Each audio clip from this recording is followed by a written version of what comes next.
Welcome to Beyond Death, where we examine near-death experiences from people who say they have died, visited the other side, and came back. Today's NDE comes from Denise B., who speaks of dying during surgery as a child, being escorted to heaven by an angel and meeting Jesus, who gives her a job to do back on earth. Let's get right into it. I was rushed to the hospital for what was determined to be an emergency appendectomy.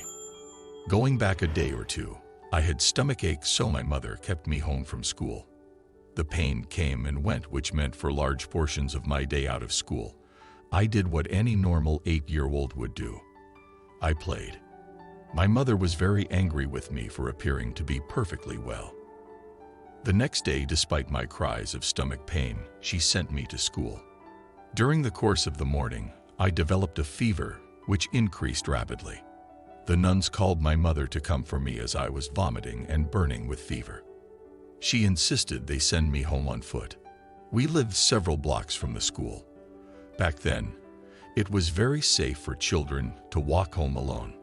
It seemed a very long way to Seminole Avenue, where we rented a house. I made it vomiting along the way.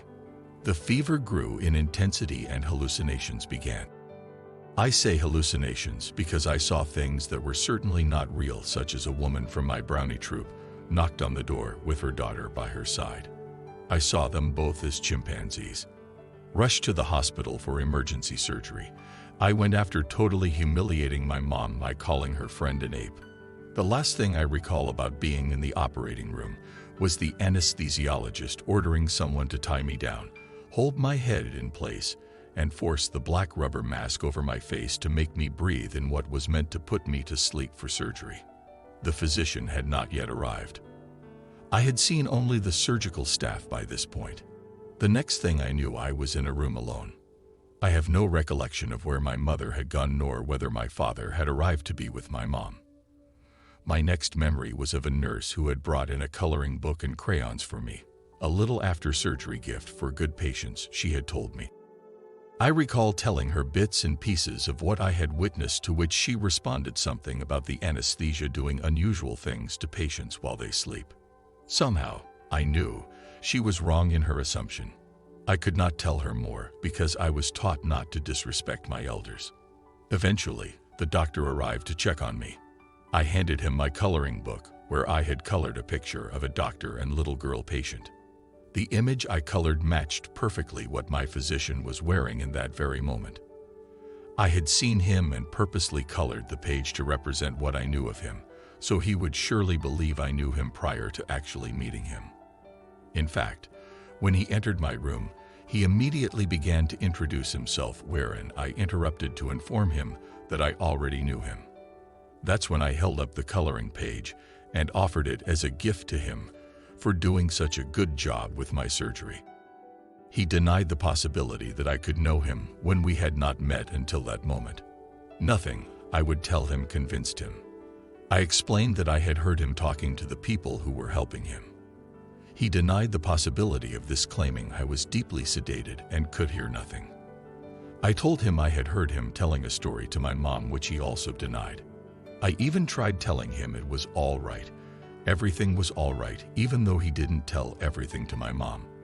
It was all right because the angel had me anyway, so I was safe. And in the end, I didn't die, so there was no problem to tell a little fib to my mom. He was very upset with me for saying so and denied everything I said. So I stopped talking. Again, it was disrespectful to argue with an adult, and I would surely be in trouble with my mom for doing so if she found out. I think I told one of the nuns at school some time later. There was one particular nun who was extra special and kind. I often spent time after school in the nuns' home eating cookies and juice and talking with them.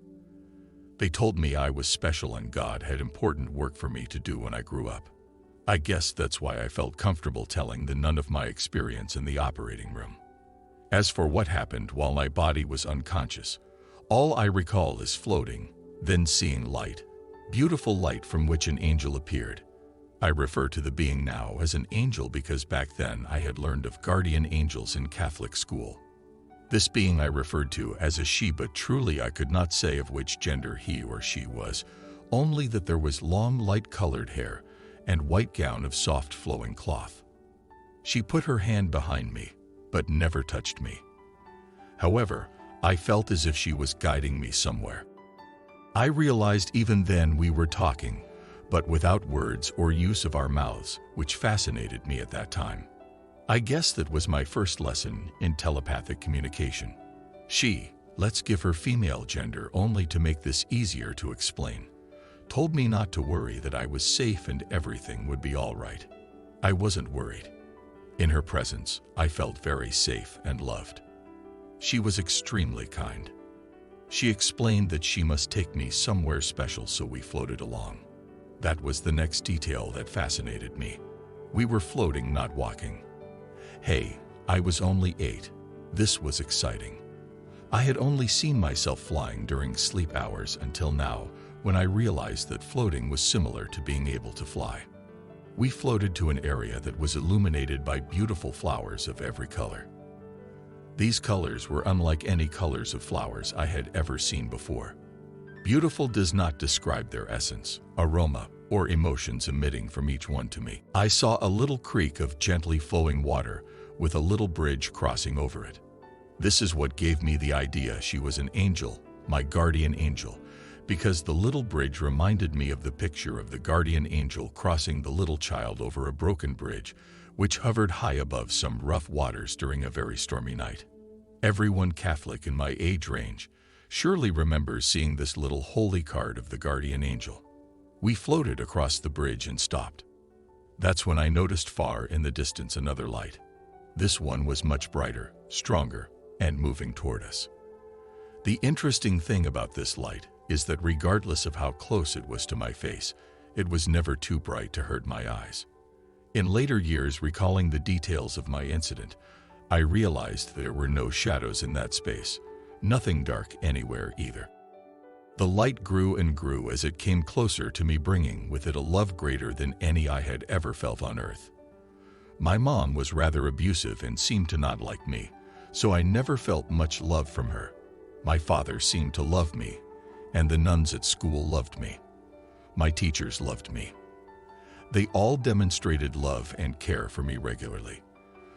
But none was as great as this love from the light.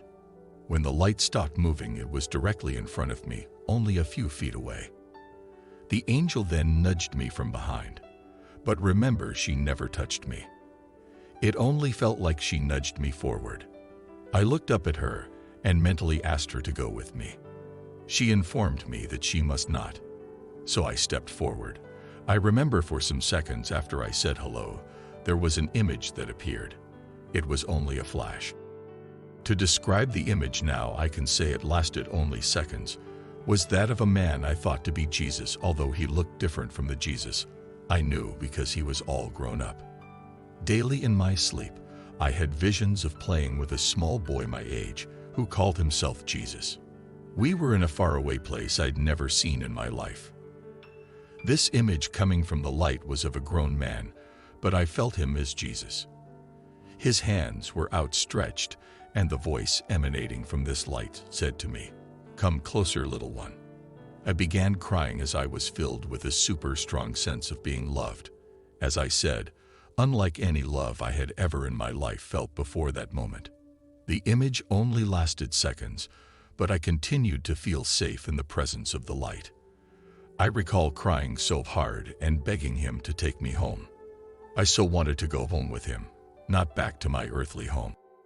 Thinking about it later in life, I have no clue where I got the idea of there being another home other than the earthly one. Somehow, I just knew that home was there with him. I begged to go home, crying and pleading for some moments. I felt his arms wrap around me as he shooshed me, calmed me, and told me I could not go with him at that time because he had a big job for me to do for him, if I wanted to help him with something very important. I excitedly agreed to help with this big job. That's when he told me I had to go back and to always remember he is with me. My job was explained as such. I was told that I must love and forgive everyone who would do bad things to hurt me.